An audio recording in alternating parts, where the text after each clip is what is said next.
ये कह रहा है, क्या कह रहा है ये, फर्स्ट 15 टर्म्स का सम निकालना है मल्टीपल्स ऑफ 8 का। क्यों बोल रहे हो लगातार बेटा, क्यों बोल रहे हो, बिना बोले या तो मुंह बंद करके करो। तो पहला क्या हो गया 8, दूसरा 16, तीसरा 24। मतलब जो भी मल्टीपल ही कह रहा है उसका मतलब उसका टेबल है, ठीक है। तो इससे हमें दो बातें पता चल गई, एक तो सीरीज पता चल गई, दूसरा इसने n भी बता दिया कि n 15 है, क्योंकि हमें 15 टर्म्स का सम निकालना है। ये हमारा a है, d आप फाइंड आउट कर लेंगे, d भी उतना ही होगा, d भी 8 होगा, d भी क्या होगा 8। तो आप S15 निकाल सकते हैं कि नहीं, अरे S15 निकाल सकते हैं कि नहीं, बोलो हाँ ना, कर लेंगे ना। ये कैलकुलेट कर n/2 यानी 15/2, 2a यानी कि 2 × 8 प्लस n-1 यानी कि 15 - 1 और d माने कि 8। ये कैलकुलेशन आप कर लेंगे, हो जाएगा ना। आगे बढ़ जाए, आगे बढ़ जाते हैं। इसमें देखो अगला क्वेश्चन ऐसा ही है, find the sum of the odd numbers between 0 to 50। अब मुझे ये बताओ 0 से 50 के बीच में ऑड नंबर कितने होंगे? 0 से 50 के बीच में 0 से 50 के बीच में ऑड नंबर, ऑड मैंने पहले जैसे 1 हुआ, 1, 3, 5 ये होंगे ना, तो कितने होंगे 25 या 24? कौन कह रहा है? ये इस तरीके से 49 तक 24 होंगे कि 25 होंगे? काउंट करिए, 24 होते हैं कि 25? एक बार देखिए।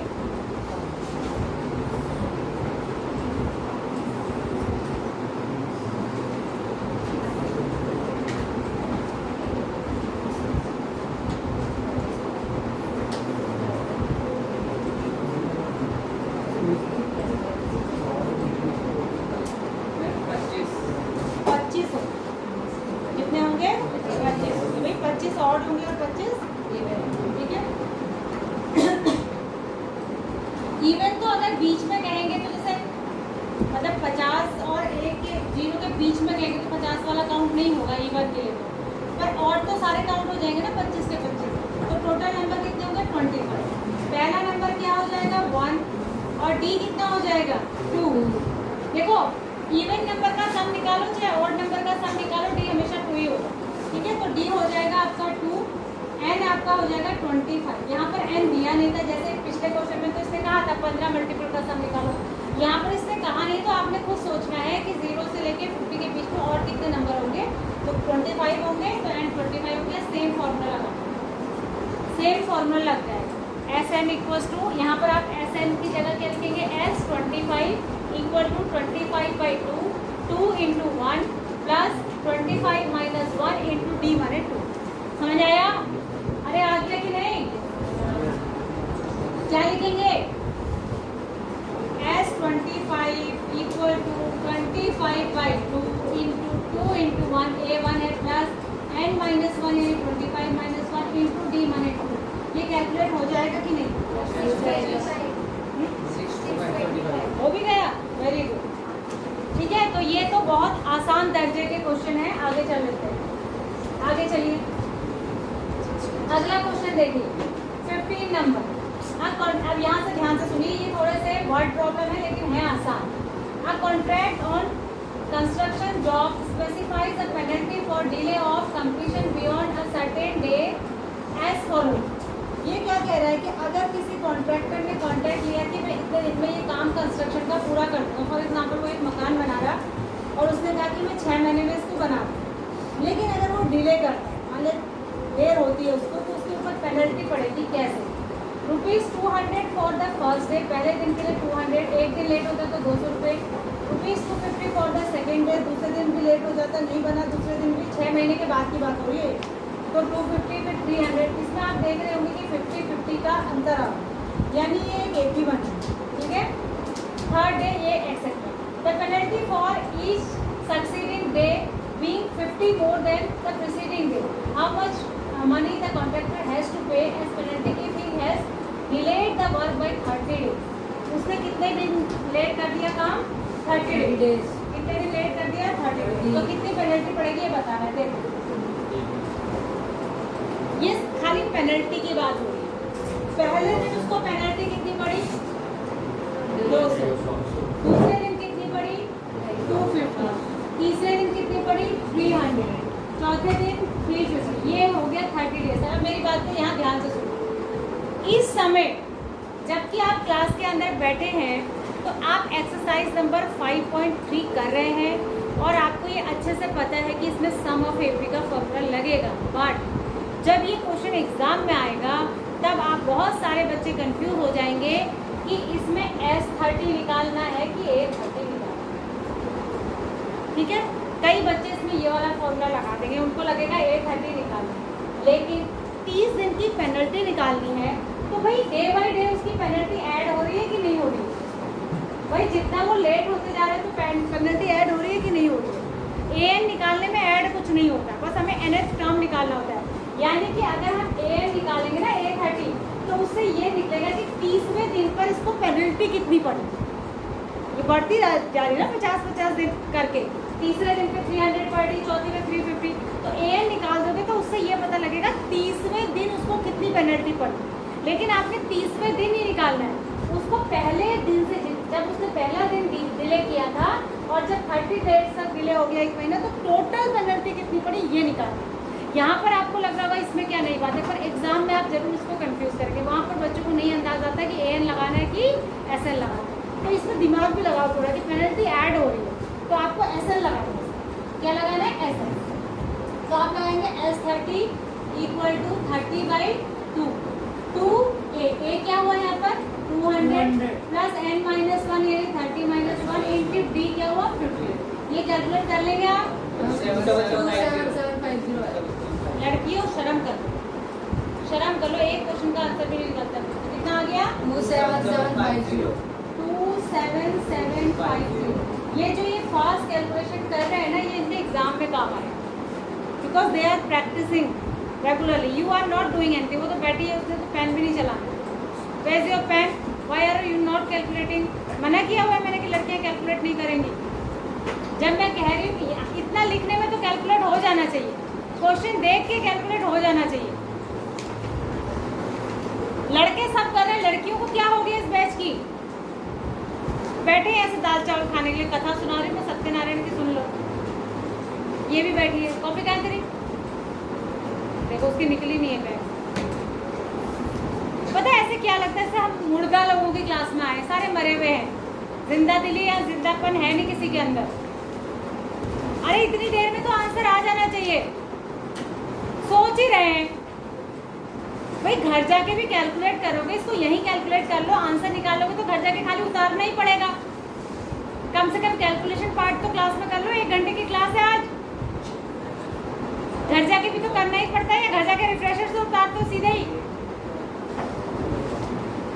बॉयज खटाखट कर रहे हैं, जबकि ज्यादातर लड़के नहीं करते, लड़कियां करती हैं। गजब बात है। अगला देखो, अगला क्वेश्चन देखो। क्वेश्चंस लिखे हुए हैं, आपको दिख ही रहे हैं। जितनी देर में मैं बोल रही हूँ उतनी देर में फटाफट लिखो। A इतना, D इतना, N इतना, फॉर्मूला लगाओ, कैलकुलेट करो, तुरंत हो जाना चाहिए। अगला क्वेश्चन है अ सम of 700 is to be used. A sum of 700 is to be used to give 7 cash prizes to students of a school for their overall academic performance. If each prize is ₹20 less than its preceding price, find the value of each of the prize. इसमें क्या निकालना है आपको? कोई मुझे बताएगा? Question number 16 में क्या निकालना है? क्या निकालना है? क्वेश्चन नंबर 16 में AP निकालना है। AP फाइंड कर दिया। 16 क्वेश्चन है। आप समझ लीजिए, इस क्वेश्चन को भी समझे पहले। 15 बच्चों को, सॉरी कितने बच्चों को? 7 बच्चों को कैश प्राइज देना है और अमाउंट हमारे पास एक ही है। मान लिया मुझे प्रिंसिपल मैम ने 700 रुपये दिए और कहा कि 7 बच्चों को निकालना है जिनको प्राइज के लिए नॉमिनेट करना है। लेकिन प्राइज कैसे मिलेगा? मान लिया 7 पोजीशन है बच्चों की, 1 2 3 4 5 6 7 7, जैसे आप फर्स्ट सेकंड थर्ड निकालते हैं। तो जैसे पहले बच्चे को मैम ने कहा कि इसको फॉर एग्जांपल जैसे 500 रुपये मिले, एक एग्जांपल दे रही हूँ, तो अगले बच्चे को इससे 20 कम मिलने, फिर 20 कम 20 कम 20 कम इस तरीके से मिले, ठीक है। तो कह रहा है कि if each price is 20 less than it's preceding price, find the value of each of the price. कैसे बनेगी ये भी, कैसे निकालेंगे इसको? इसमें डी कितना है? डी कितना है? डी कितना है? -20। डी कितना हो जाएगा? -20। देखो इसमें एसएन कितना हो जाएगा? एसएन कितना हो जाएगा? एसएन हो गया 700, इसको अगले पेज में करते हैं। एसएन हो गया 700, डी कितना हो गया? घट रहा है -20, एन कितना हो गया? 7 बच्चों को देना है। निकालना क्या है? इन 3 के अलावा एक ही चीज़ बचती है, ए। जब ए मिल जाएगा तो उसमें से 20 माइनस करते जाएंगे तो ए पी बन जाएगी। फॉर्मूला कौन सा लगेगा? एस एस का, n/2 2a plus n-1 into B. S N में लिख दीजिए 700, n/2 यानी 7/2 इंटू 2 इंटू ए हमें निकालना है, ये हो जाएगा 7-1 इंटू बी। ये 7 से ये 100 क्या कट जाएगा, ये इधर जाके 200% कटेगा इसमें से। 100 इक्वल्स टू 1/2, यहाँ से 2 कॉमन आएगा कि नहीं, ये हो जाएगा 2a प्लस 60। डी की वैल्यू तो पता है कितनी है? डी -20।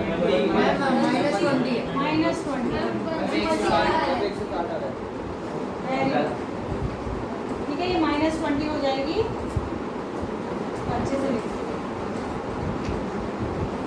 6 इंटू -20 कितना है? यहाँ से 2 कॉमन ले लेती हूँ तो ये बचेगा a plus 60 minus a minus 60 बच रहे हैं, a माइनस 60 बचेगा, ये कट गया तो ये बचेगा 100 इक्वल्स टू a माइनस 60, तो a इक्वल टू 160। तो पहले बच्चे को हम कितना प्राइस दे रहे हैं? 160। दूसरे को 20 कम 140 120 100 80 60 40 40 0 1 2 3 4 5 6 40 तक ही दे रहे हैं। यही बन रही है एपी, देखो लास्ट में 20 में बच जा रहे हैं, ये इतना ही दे रहे हैं, 700 हो जा रहे होंगे यहीं पे। 7 बच्चों को इतने में 700 हो रहे होंगे नहीं पूरे, समझ आ गया? आगे बढ़ जाएं। वर्ड प्रॉब्लम आपको टफ लग रही है क्या?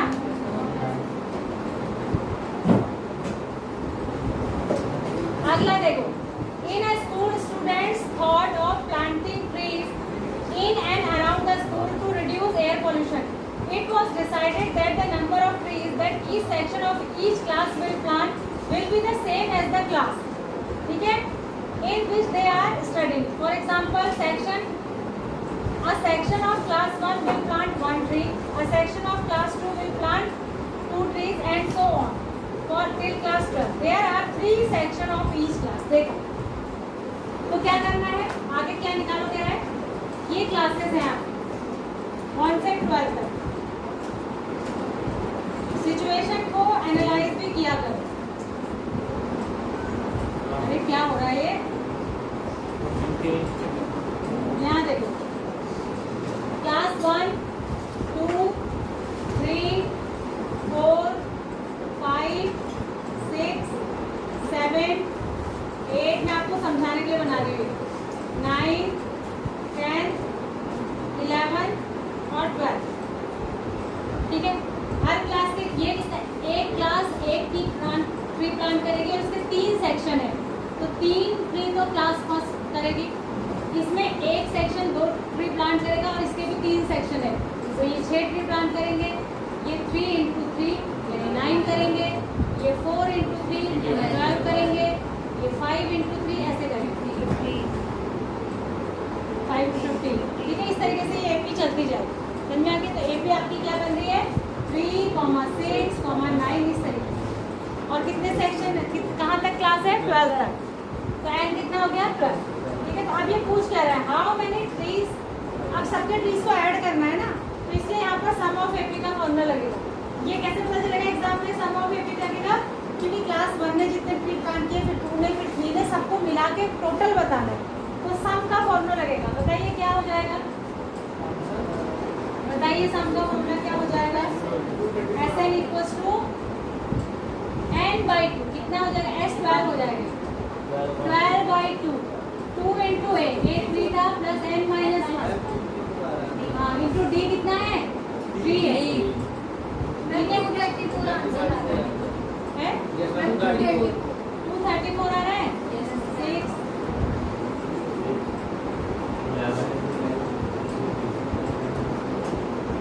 ये 33 प्लस 6 कितना हो गया 39, कितना आया 230, ये आ गया। ठीक है, इसको एक तरीका और भी है करने का, जिस बच्चे को समझ में ना आए कि ऐसे बन रहा है, वो ऐसे भी कर सकता है कि फर्स्ट क्लास से एक ट्री प्लांट किया, सेकंड में 2, थर्ड में 3, फोर्थ में 4, ये सिंपल बन गया। उसके बाद लास्ट में जो भी आंसर आया एसएन का फॉर्मूला लगा के इसको 3 से मल्टीप्लाई, ऐसा भी कर सकते हैं। 369 ना बना के ऐसे भी कर सकते हैं, जिसको आइडिया नहीं आया एग्जाम में वो ऐसे कर। क्लियर हो गया, आगे बढ़ जाते हैं। देखो अगला क्वेश्चन देखो, लास्ट क्वेश्चन है, सेकंड लास्ट क्वेश्चन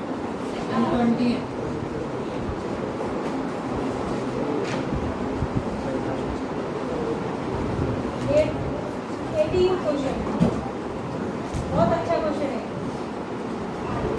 ये वाला है। देखो पहले इसको समझ, अभी कोई नहीं लिखेगा, अभी इधर देखो। ये कह रहा है एक स्पाइरल है इस तरीके का, स्पाइरल देखा है आपने, स्पाइरल बाइंडिंग वाली आपकी कॉपी होगी, उसमें देखते हैं आप एक जगह से शुरू होता है, घूम घूम के पूरा लास्ट में खत्म होता है, जो किनारे पे लगी रहती है ना स्पाइरल, उसी तरीके से है। ये क्या कह रहा है, spiral is made up of successive semi circle. क्या बन रहा है इसमें, एक सेमी सर्कल, फिर ये दूसरा सेमी सर्कल, ठीक है, ये दूसरा सेमी सर्कल, फिर तीसरा सेमी सर्कल, फिर चौथा, फिर पांचवा, ऐसे ही चलता जाता है। ठीक हो गया, क्या पूछ रहा है ये, centres alternatively at A to B. देखो जब इधर का सेमी सर्कल बनाएंगे तो सेंटर ए पे आएगा, जब इधर का बनाएंगे बी पे, जब ये वाला बनाएंगे सेंटर से ए पे आएगा, जब ये बनाएंगे तो बी पे।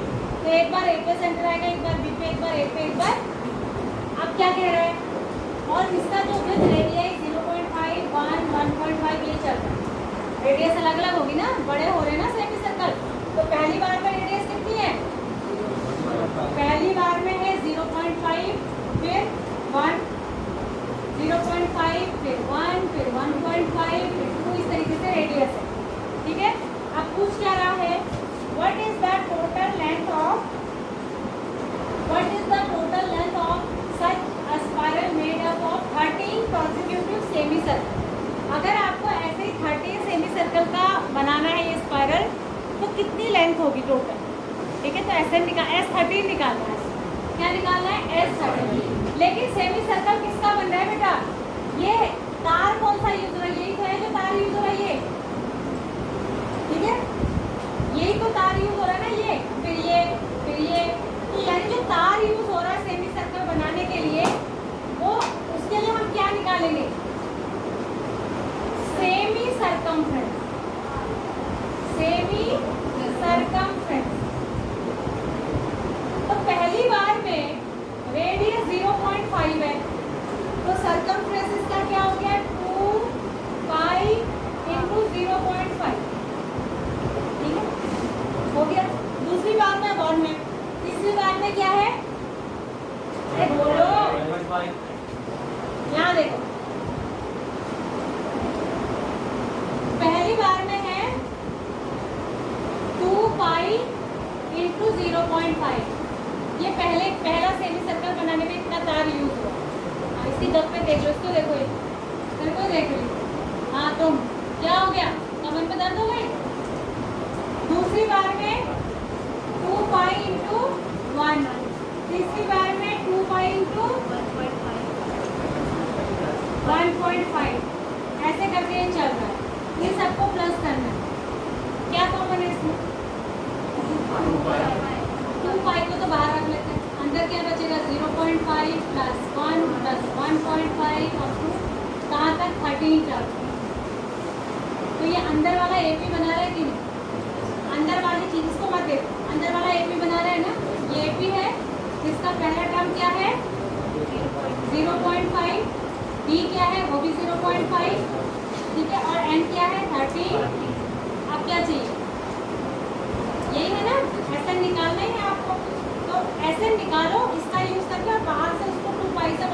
कर देंगे। पाई की वैल्यू ये कह रहा है कितनी रखो 22/7। करिए इसको सारे बच्चे करिए फटाफट।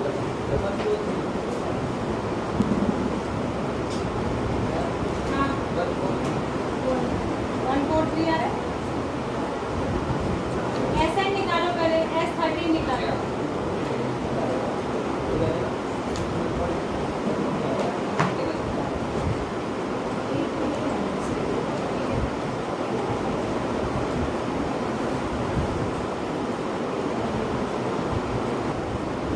ये बचा तो इसका भी जब मैंने 2 कॉमन लिया तो 6 नहीं बचा।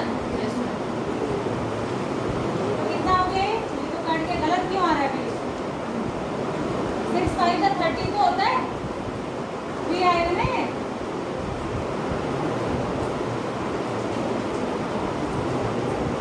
कितना आ रहा है?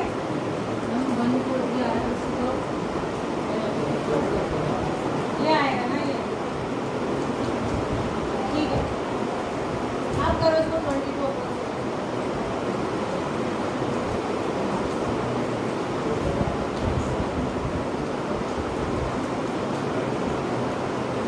चलो 6.5 इंटू कितना होता है? 22 से।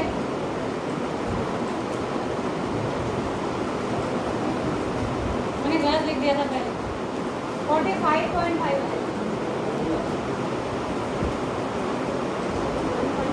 143 आ गया।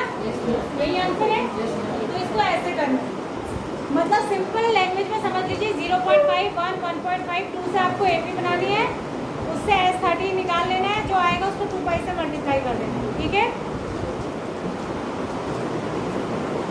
आगे बढ़ जाए। ये 3 क्वेश्चन इसके मोस्ट इम्पोर्टेंट क्वेश्चन है, ये वाला, ये लॉग वाला और ये वाला।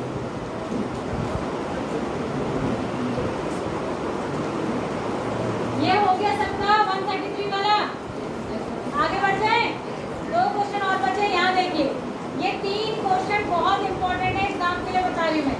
ये वाला क्वेश्चन देखिए, ये क्या कह रहा है? 200 logs are stacked in the following manner. 200 लकड़ी के लॉग्स दे दिया आपको, उनको इस तरीके से लगाना है। आपने कभी वो बाजार में सेब वाले आम वाले लगाते हैं ऐसे करके, उस तरीके से लगाना है। तो उसमें नीचे ज़्यादा होते हैं, ऊपर उससे कम, फिर उससे कम, और इक्वल रेशो पे कम होते जाते हैं, वैसे ही लगाना है। तो ये कह रहा है कि आपने कैसे लगाना है कि पहले में 20 लगाने हैं, नेक्स्ट रो में 19, फिर 18, इस तरीके से लगाने हैं। और कितनी रोज लगानी है? How many logs are in the top row. Top row में कितने होते हैं पूछा है इससे।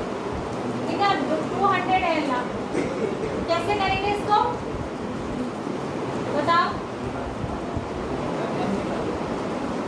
एंड निकालेंगे।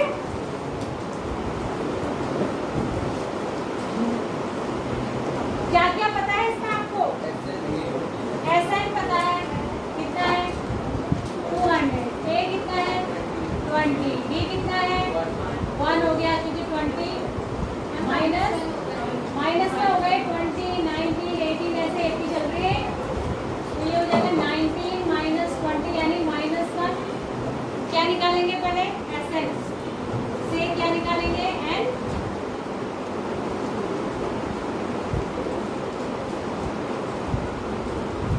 A कितना है?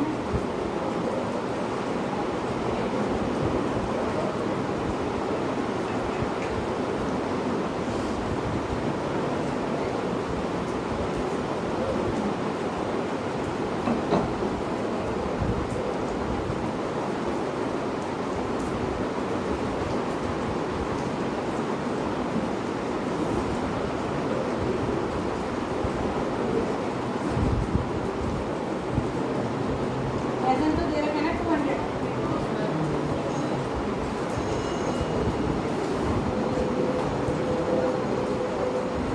से 2 को मल्टीप्लाई कर देते हैं। इधर क्या बचा?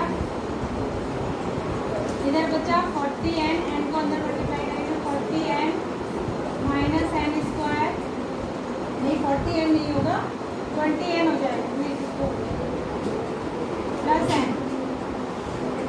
ये आ रहा है देखो, तो ये हो जाएगा 41n माइनस n स्क्वायर 400।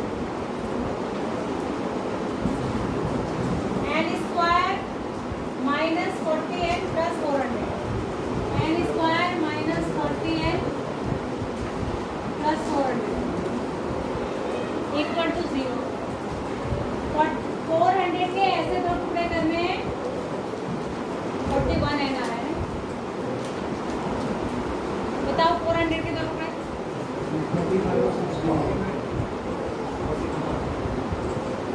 25 के दो पार्ट्स करो, 400 के, सॉरी 41 and 16 और 16 और 25, तो ये हो जाएगा n square minus 16n minus 25n plus 400 equal to 0। n minus 16 minus 25 ऐसे कैसे हो जाएगा? तो n की दो वैल्यू लगेगी।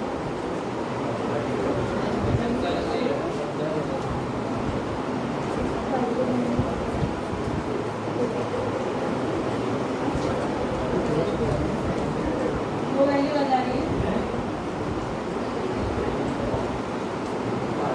इक्वेशन मैंने सही लिखी थी, पीछे दो वैल्यू आ रही है। वो ये 16 वाला पॉसिबल नहीं होता। पीछे क्या आ रहा है? ये सिचुएशन ही पॉसिबल नहीं है, हैं? तो इसलिए पॉसिबल नहीं है कि n की दो वैल्यू आ जाए। n की दोनों वैल्यू करेक्ट नहीं आ सकती। यहाँ देखो देखो देखो, क्वेश्चन को समझ लो, यही एग्जाम में आगे तो घूमते रहना फिर।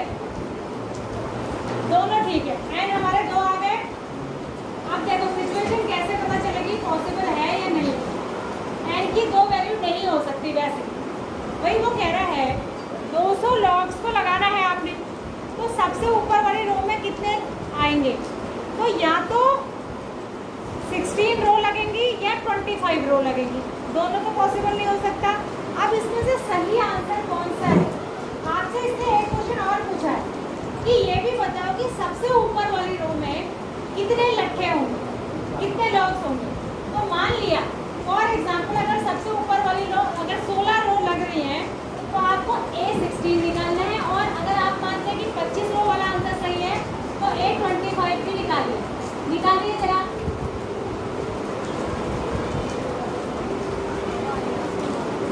ये कितना हो जाएगा?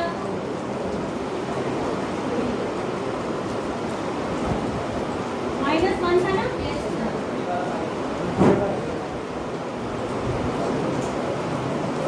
बोलो नहीं।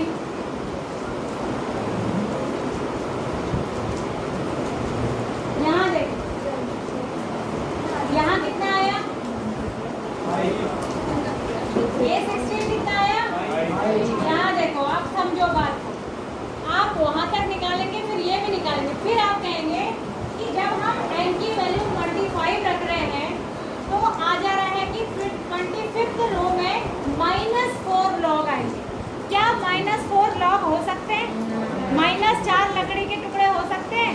नहीं। तो this situation is not possible because here a is in negative value, तो ये पॉसिबल नहीं होगा। ये ठीक है कि सबसे ऊपर वाली रो जो है वो 16वीं रो होगी और 16 रो लगेगी और सबसे ऊपर कितने लॉग्स आएंगे? 50। ठीक है, समझ में आया? तो वहाँ n की दोनों वैल्यू पॉसिबल आ रही हैं, तो आगे चेक करेंगे, फिर an निकालेंगे, और इसीलिए इसने an तक का क्वेश्चन दिया। बात समझ में आ रही है? ठीक है, जहाँ सिर्फ n निकालने तक का ही क्वेश्चन होगा वहाँ तो n ही दो पॉसिबल नहीं आएगा, एक या तो फ्रैक्शन में आएगा या नेगेटिव आएगा, ऐसा कुछ। यहाँ पर आपने जब an निकाल के देखा तो आप देख रहे हैं कि भाई -4 लॉग नहीं हो सकते, तो इसका मतलब पहली वाली वैल्यू क्लियर है। आगे बढ़ जाते हैं, आगे चलो। Last question of the exercise, back तो नहीं देना, आज ये चैप्टर भी खत्म। यहाँ देखो, ये क्वेश्चन मुझे कौन समझाएगा? कौन समझाएगा? देखो ये क्या कह रहा है, एक बकेट है और एक लड़की जो है यहाँ पर लाइन से वो रखे हुए हैं पोटैटो। यहाँ देखो ये क्या कह रहा है, इन अ पोटैटो रेस, ऐसी रेस आपने देखी होगी स्कूल में, बच्चों से भी कराई जाती है। In a potato race a bucket is placed at the starting point which is 5 metre from the first potato. पहले पोटैटो से 5 मीटर पे रखिए बकेट, ठीक है। And the other potato are placed 3 metre apart in a single line. There are the, कौन बोल रहा है लगातार है? There are 10 potatoes in यहाँ से शुरू करती है लड़की, ठीक है। Picks up the nearest potato, सबसे पहले वाला उठाती है, रन्स बैक वापस जाती है और उसको डालती है बकेट, रन्स बैक, ऐसा बार बार करती है, ठीक है। तो ये क्या कह रहा है कि and she continues the same way until all the potatoes are in the bucket, what is the total distance the competitor has to run. Total कितना चली वो साइड, पहले पोटैटो के पास गई, कितना मीटर चली, 5, वापस मुड़ी, बकेट में डाला, कितने हो गए, 10, कितना चली, 10। दूसरा पोटैटो उठाने गई तो 5 वाला तो चलेगी, साथ में 3 और चलेगी, 8 चली, 8 वापस गई, 16 आ गया। तीसरा पोटैटो उठाएगी तो 5 + 3 + 3 कितना हुआ, 11 वापस, ठीक है। तो पहला पोटैटो उठाया तो कितना चली, 10, दूसरे के लिए, तीसरे के लिए, चौथे के लिए, अप टू जोन कितने पोटैटो उठाएगी, 10, कितने उठाएगी, 10। तो टोटल कितना चलेगी, तो यानी ए है आपका 10, बी है आपका 16 - 10 यानी कि 6, एन है आपका 10 और एस एफ निकालना है,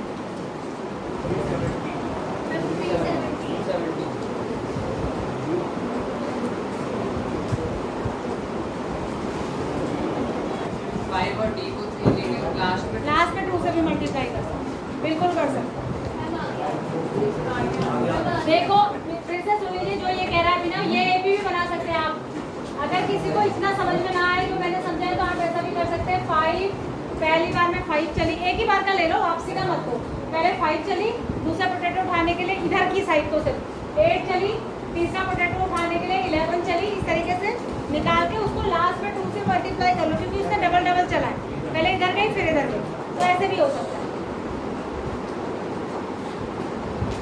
हो गया ये क्वेश्चन, ये एक्सरसाइज यहीं पे खत्म हो गई। आपके PT1 में 1 to 4 चैप्टर आएंगे, शायद मैंने आपको बता दिया है, ये भी मैं आपको बता दे रही हूँ। बाद में कोई बच्चा ये नहीं कहेगा कि मैम आपने तो बुक से नहीं दिए क्वेश्चन, आउट ऑफ सिलेबस थे। आउट ऑफ सिलेबस नहीं, बट आउट ऑफ बुक आएंगे, क्योंकि मैं आपको बता चुकी हूँ, दोबारा 4 बार 6 बार बता रही हूँ। इस बार का जो नया पैटर्न है वो आपको 50% क्वेश्चन हमको CBA बेस देने हैं। इस बार जो ट्रेनिंग करके महेश सर आए हैं, वो उन्होंने फिर यहाँ आके हमको ट्रेनिंग कराई है। CBA क्वेश्चन सब देंगे आपको NEP 2020 के हिसाब से, न्यू एजुकेशन पॉलिसी के हिसाब से। जो ये कहता है ये कॉम्पिटेंसी बेस्ड असेसमेंट होता है, मतलब डायरेक्ट बुक के क्वेश्चन नहीं होंगे, किसी कॉम्पिटेंसी पे बेस्ड करके, किसी सिचुएशन पे बेस्ड बन के करके क्वेश्चन बनाया जाएगा। क्योंकि हमारी बुक में तो है नहीं CBA क्वेश्चंस, तो हमें बनाने पड़ेंगे। मैं सोच रही हूँ कि 26 से शायद तुम्हारे हैं, 26 से शुरू है, मैथ्स का कब है, 28 को, तो उसके बीच में क्लासेस तो चलती रहती है PTA में, PA में। तो मैं सोच रही हूँ कि टाइम मिलेगा तो मैं आपको कुछ CBA बेस्ड क्वेश्चन करा दूँगी, हर चैप्टर के 2-2 3 मुझे याद दिलाइएगा कि मैम CBA क्वेश्चन कर लेते हैं, मे भी कल से ही कर लेंगे अगर होगा तो उससे ये होगा, थोड़ी प्रैक्टिस हो जाएगी कि किस तरह के क्वेश्चन आएंगे। 5 चैप्टर हमारे हो ही गए हैं, 10 चैप्टर कुल बुक में होते हैं, तो 2-4 दिन अगर हम CBA क्वेश्चन में टाइम दे भी देंगे तो इससे हमारा कोई नुकसान नहीं होने वाला है, हम फिर कंटिन्यू कर लेंगे आगे। 5 चैप्टर और बचे हैं। तो पहले कितने बच्चे कह रहे हैं कि ओनली के आंसर है, हाथ हैंड रेस करो, सही भी हो सकता है, अपने पे यकीन तो रखो, ओनली के। कितने बच्चे कह रहे हैं ओनली के है इसका आंसर, और कितने बच्चे कह रहे हैं कि कोई दूसरा आंसर है, और वो बताना भी पड़ेगा।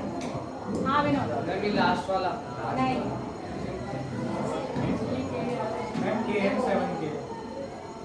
इसका आंसर आप देखो कैसे ये कह रहे हैं, सुन लो। अगर देखो ये क्वेश्चन आया कहाँ से, ये आया जहाँ आप प्रूव करते हो √2 या √3 इज रेशनल इरेशनल वाला। वहाँ कल ही तो हमने किया था कि if P divides K² then P divides K, लेकिन इसका एक ही आंसर इसलिए नहीं है क्योंकि यहाँ ऑप्शंस और भी हैं। अगर कोई नंबर देखो 2 अगर 4 के स्क्वायर को डिवाइड करता है, 16 को करता है ना, 2 6, इसको P समझ लो थोड़ी देर के लिए, तो 2P स्क्वायर को डिवाइड करता है यानी 2 16 को डिवाइड करता है, तो 2 जो है P को भी डिवाइड करता है यानी 4 को भी डिवाइड करता है, तो यानी कि 2 जो है 7 × 4 यानी 7K को भी, तो 7P को भी तो डिवाइड करेगा 7K को। अरे कोई भी चीज किसी को डिवाइड करती है तो उसके सारे मल्टीपल्स को भी डिवाइड करती है, समझ में आ गया? तो वो k को भी डिवाइड करेगा 7 के भी, और उसके हर पावर को डिवाइड करेगी, वो k क्यूब को भी डिवाइड करेगा। समझ में आया? अरे भैया 4 की पावर अगर 3 कर दूं तो 64 भी तो डिवाइड होता है 2 से। बात समझ आ रही है? 2 अगर 16 को डिवाइड करता है तो 2 जो है 4 को भी डिवाइड करता है, 2 जो है 4 इंटू 7 को भी डिवाइड करता है, और 2 जो है 4 की पावर 3 को भी डिवाइड करता है। तो इसका आंसर है 3।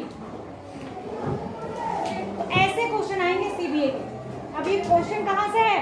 चैप्टर 1 से, रियल नंबर। लेकिन ये आपकी बुक में नहीं है, पर कंसेप्ट आपकी बुक में है। ये हमारे दिमाग में क्लियर होना चाहिए ना भाई। अगर कोई चीज़ किसी के स्क्वायर को डिवाइड करता है तो उसके क्यूब को भी डिवाइड करता है, उसके हर पावर को डिवाइड करता है। भाई 5 जो है 5 के स्क्वायर को डिवाइड करता है तो क्यूब को भी तो करता है। ठीक है? तो ऐसे क्वेश्चन आएंगे, यानी सीधे सीधे क्वेश्चन नहीं आएंगे, ये दिमाग में बिठा दीजिए।